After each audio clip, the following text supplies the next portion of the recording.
Hi, my name is Sonia. I am the founder of Travel Awakens.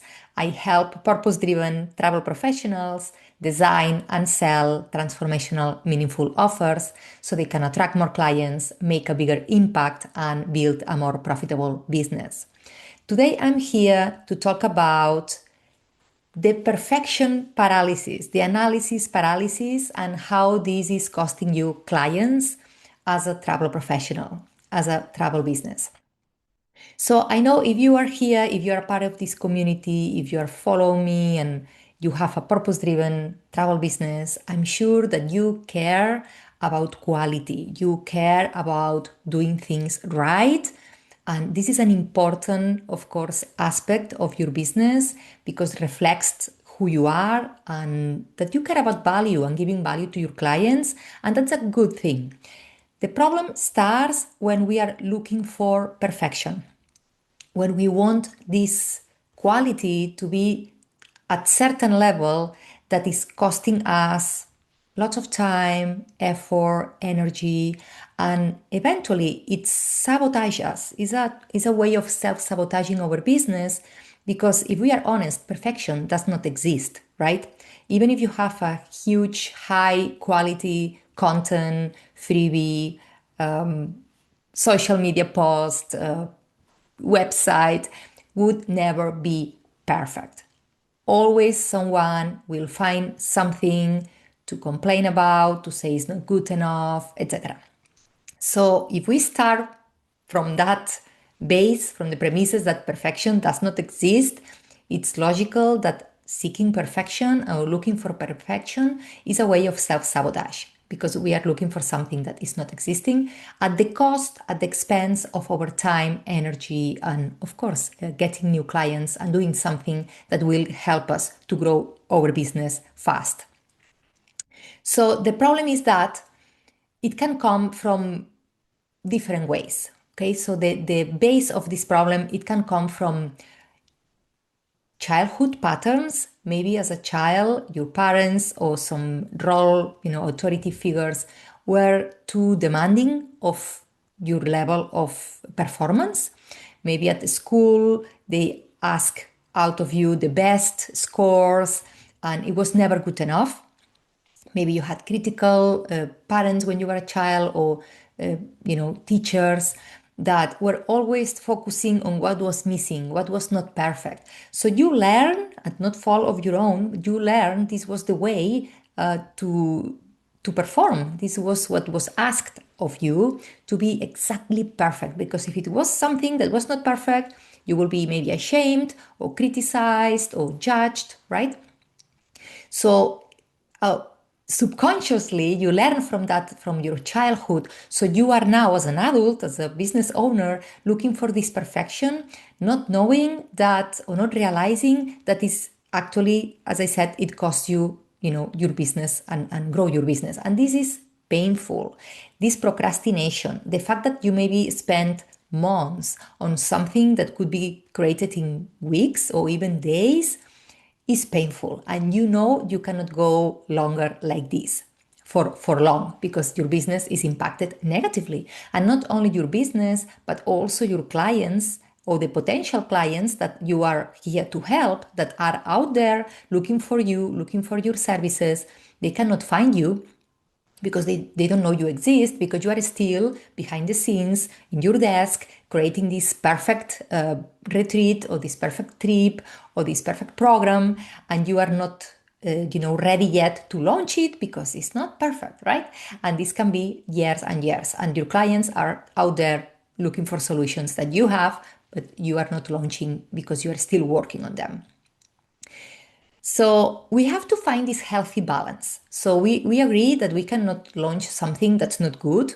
I don't want this for you. I don't want this for my business either. So we care about quality, and this is important. But there is a difference between good quality, and to go for this extra perfection, because eventually the way you are going to find this perfection, if you are looking for that, the way you will do it is actually in real life. It's not in your mind. You cannot find this perfection these high quality standards that you're looking for behind the scenes when you are in your computer, when you are working with yourself, thinking in your mind or with your team. But actually, the quicker and the faster you launch this prototype, because eventually, if it's something new, it's just a prototype. The quicker you launch it, the quicker you will find feedback, you will find these answers, and you will see if it works, what does not work, so you can quicker fix it and make it better. So is eventually, can you see that is a way that we sabotage ourselves, thinking that we have to be perfect before we launch it, when actually the easiest and most effective way to make it perfect, if there is something like perfection, is like putting it out there as soon as it's good enough to see what's the reaction, to see what's the feedback, and then we can make it better as we go. So this is the fear, right? So eventually this perfection paralysis or analysis paralysis is a fear that we learn, as I said, from childhood, or the way that we think things should work, but is not giving any benefit, is not supporting our business, our clients, the impact we want to do in this world, and is a trap. We are getting trapped in this pattern, in this procrastination that's sabotaging our business. So we need to step out of our comfort zone and start doing things more imperfect, to take more imperfect action, because this is the only way we are going to learn. And staying in our comfort zone, and our mind is our comfort zone, by the way, because nothing can happen. It's very safe to be there and say, oh, it's not good yet, so I'm not ready yet. And you are avoiding or procrastinating to actually take action and do something and implementing, which is what will really move the needle in your business, the real world, not in your mind.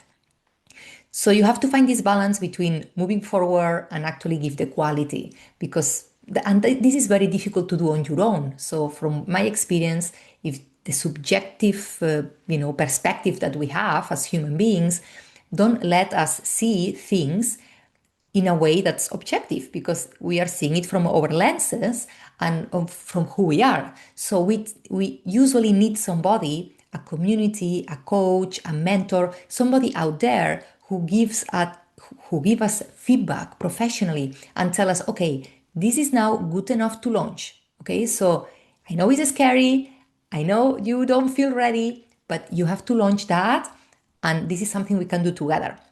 So with this validation, commitment that you have, accountability that you have with this community, this mentor, this coach, it's going to be easier for you to move forward and be brave enough and courageous enough, because your own criteria is difficult from your perspective to know when it's ready and when you are looking for perfection. So having somebody, a professional who's already walked this path and can tell you, this is good enough, now it's time to launch, and help you with the emotional situation that's going to happen when you do that, because you're going to freak out, most likely, and then help you to improve it and make it perfect to the way that for you feels good, is a process. So it's always easier and more effective and faster to do it with somebody, right? So your business will grow faster, your impact will be greater as a result, because you're moving forward with your business. You're not stuck there in a place that things don't move for months or even years. So it's about learning how to embrace imperfect action, and it's much easier to do it with a community. So if you are looking for this support, if you are tired and you have enough of just being there procrastinating to launch the small thing, your social media content, your website, your product, design your transformational travel offer, your meaningful travel offer, let's have a informal coffee chat, a conversation, and let's talk about where you are, where you want to be with your business, why is the reason you started your business, and let's see if we can find a way that I can support you in moving and growing your business faster.